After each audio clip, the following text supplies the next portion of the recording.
Hello and welcome back to Aniki Nikki, the podcast from Japan about stuff from Japan. I'm your host Pato, and today is something a little bit special. I'm actually by myself today. That's right, I will be making the first solo Aniki Nikki. Well, technically it's the second, but I deleted the first one because it was really bad, so we'll hope that this one goes better. Today I'd like to talk about something that we kind of touched on a little bit in the Learning Japanese episode, and that is learning Japanese through manga. I think it's a great idea. However, I do think that it requires you have a little bit of prior knowledge of basic Japanese. So I'm going to talk about some of the pros and cons and kind of what you can expect from learning Japanese through manga today by myself.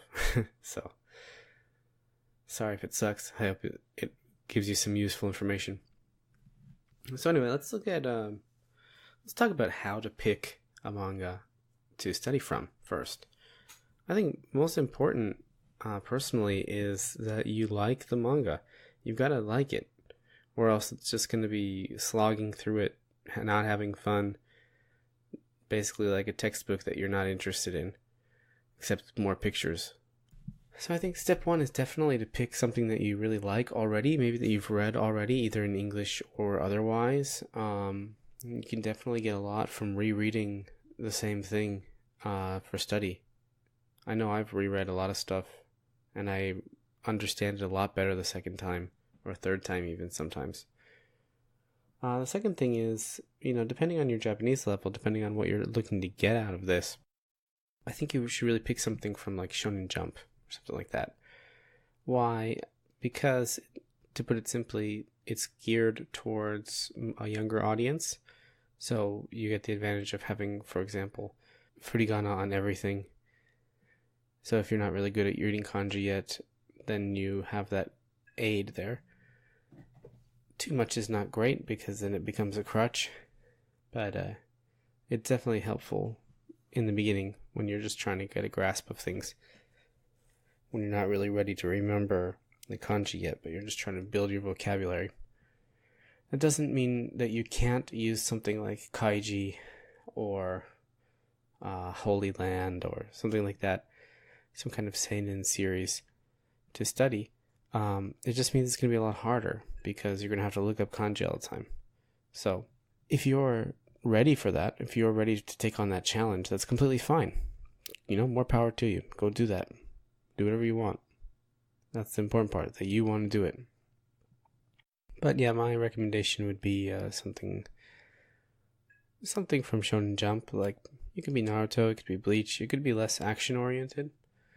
Actually, I think if you're a young person or just looking to learn how actual Japanese people talk to each other, reading something about people in school is really great, because when you have a lot of polite Japanese, when people are talking to their upperclassmen, you have a friendly Japanese between each other, and you don't get people calling each other assholes and stuff all the time like you do in a battle type manga. So I really recommend kind of a student-based one, if you can do that.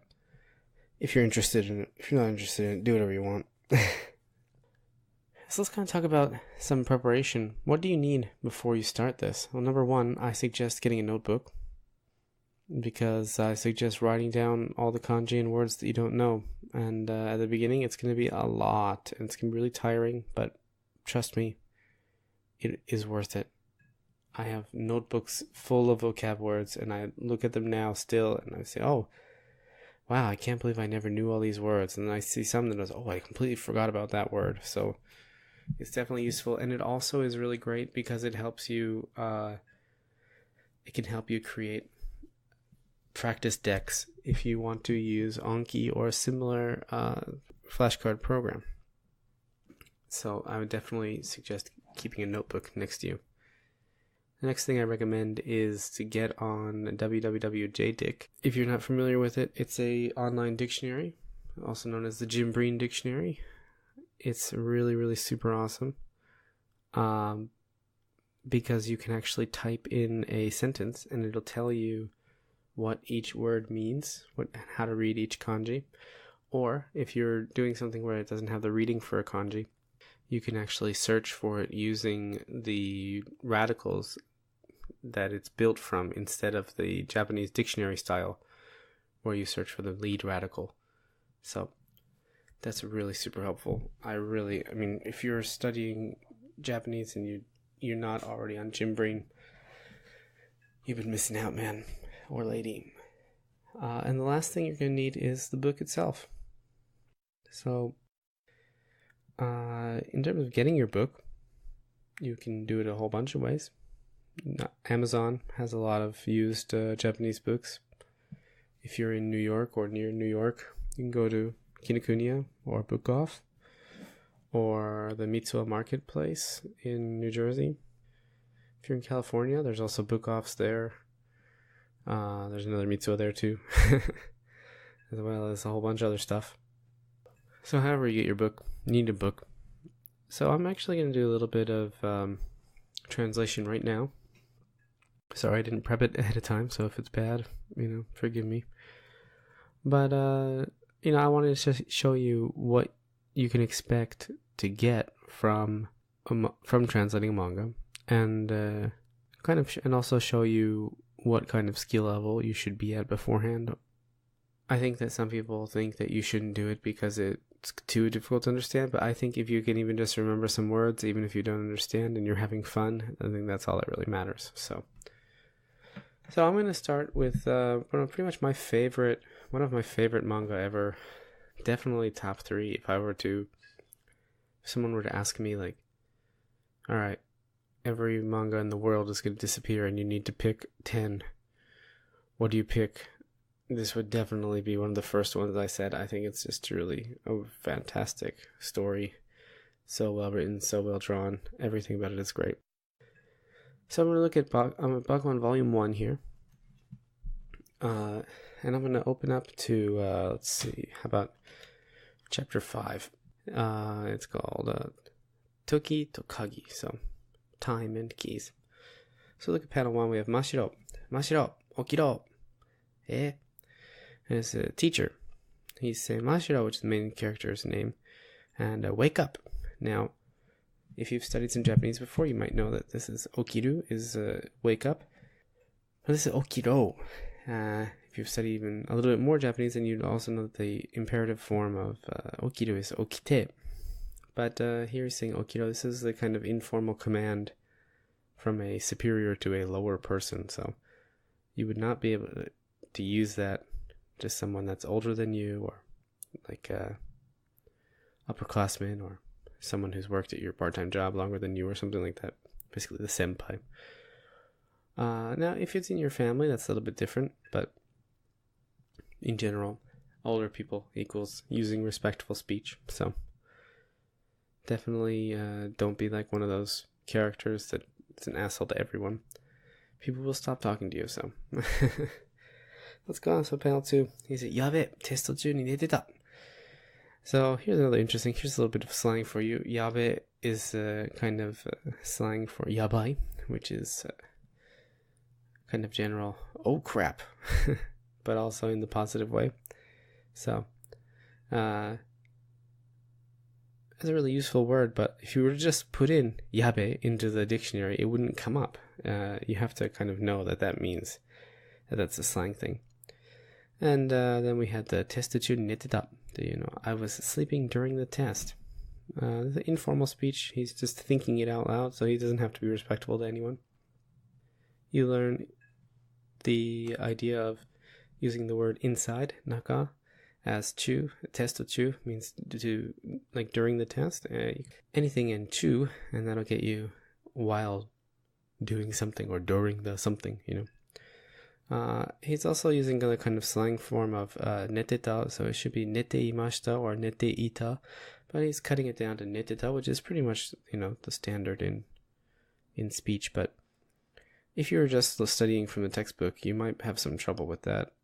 I know, similar to the yabe thing, a long time ago, I was reading some threads on manga helpers, and someone was like, what does koe mean? I always see they say koe. And someone would say, oh, it means scary. No, kawaii. Kawaii is scary. Koe, he said koe. Well, it's a really common thing to change the e part of an adjective to e in the kind of like casual. So kawaii becomes koe, especially for boys. So that's something. So let's continue on. We have 大丈夫か中間テスト中に爆睡してるやつなんて初めて見たぞ。So he said, Are you okay? 大丈夫か中間テスト中に So this is during the midterm exams. 爆睡してるやつ someone sleeping deeply. 初めて見たぞ. So it's my first time seeing. So altogether, are you alright? That's the first time I've ever seen someone sleeping in the middle of the midterm test.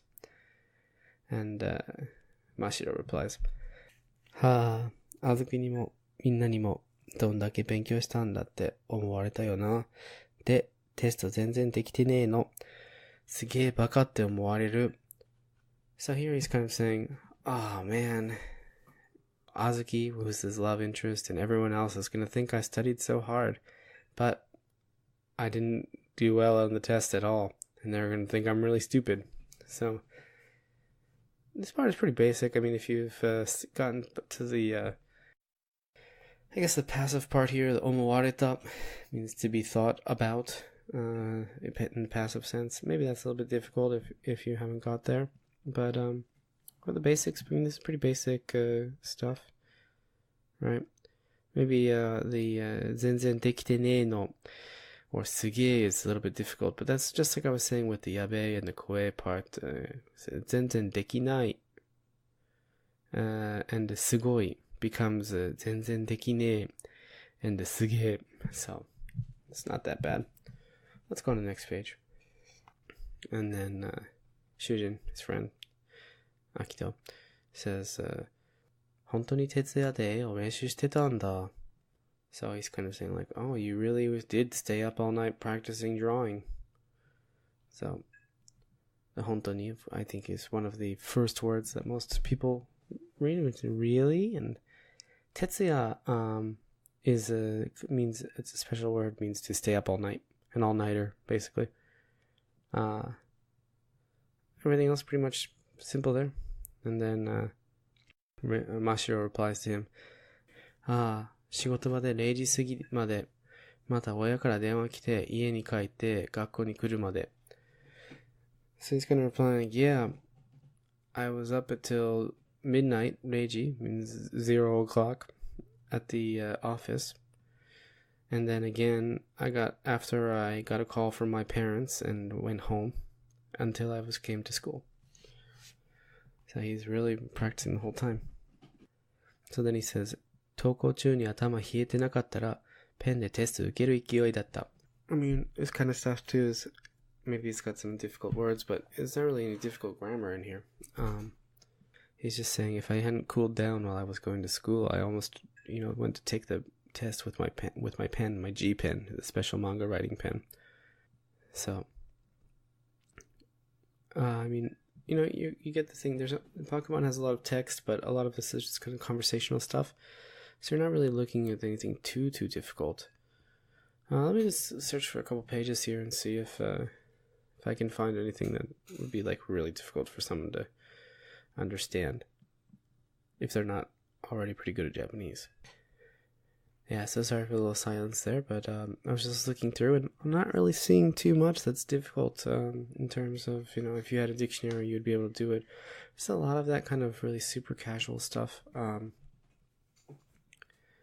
The changing out the E's for the A's and stuff like that I was talking about before. So, it's not even that hard. If you take the time, you can do it. So I think the most important thing about using manga to study Japanese is to have a realistic sense of what you're doing. Don't expect to get super good overnight. And don't even expect to get super good in a relatively long amount of time, unless you're doing it really, really a lot. In my case, more than anything, I learned how to read a lot faster and a lot more accurately. I didn't have to kind of sound out every single letter like I'd used to. And, when I was in university, I took some translation courses and stuff like that. So being able to quickly read through and understand was actually a really great asset to me. And that was something that I learned through manga, that reading skill. You can definitely do it with like a light novel or a book too, if you'd prefer that kind of stuff. Like maybe you have a light novel series you've always wanted to read the original for, and you found it in a bookstore or something. You can totally do that. I think manga is a little bit easier to digest because it's generally shorter chapters in that they're only 19 pages long, or sometimes more, but usually around 19. You have the kanji for everything if you're choosing the right kind of thing. A lot of light novels will only give you difficult kanji or the first time it shows up, that kind of stuff. So if you're reading a real novel, you're lucky if you get any at all. It'll give you the kanji readings for like names and non-standard use the first time they show up, and after that you're on your own. I hope you remembered how to read it. Not to discourage you from using books or light novels. I'd absolutely recommend that too. I just know, when I was doing this, when I was not as experienced, I tried to read the Haruhi light novel, and I got through like the first 3 pages, and then that took forever. And I switched back to reading manga for a while, and then I eventually finished it, and I actually finished a bunch of them. And after that, I started reading just regular Japanese books or Japanese short stories and stuff like that. So it's definitely possible. I just think it's important to, to kind of pick what you want to be good at. If you want to learn lots of words, you can absolutely do that through manga, but you have to be more strict with yourself. You have to write down everything.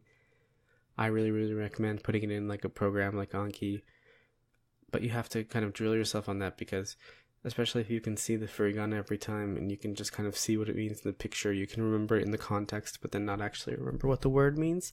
So I really recommend, if that's what you want to do, be really strict on yourself. If you want to just learn how to read better, just get that online dictionary, read through, don't write down anything, and just keep going at whatever pace you want. When I was practicing, I used to translate chapters of manga just for myself as a hobby, but I remember way back in the day, it used to take me like 45 minutes or an hour just to get through 20 pages. Now, I read through a whole book in about an hour, like a whole manga book. So it's a slow pace. Improving is a slow thing, but it's definitely something that happens if you keep doing it. Another word of caution, I guess you could say, is to understand the context of people speaking. There's so many foreign people that come and have learned Japanese through manga, and they're just speak in such a rude way. And the thing about speaking Japanese in Japan is, if you don't speak a lot of Japanese, or if you don't speak well, like grammatically, you'll get away with pretty much anything. You say something in a really rude way, it's fine. No one cares. They think it's cute. You're like a panda in the zoo. They're just like, look at him. He's trying to speak Japanese, and he said something really rude. Kind of like if, a foreign guy came to America, and he was like,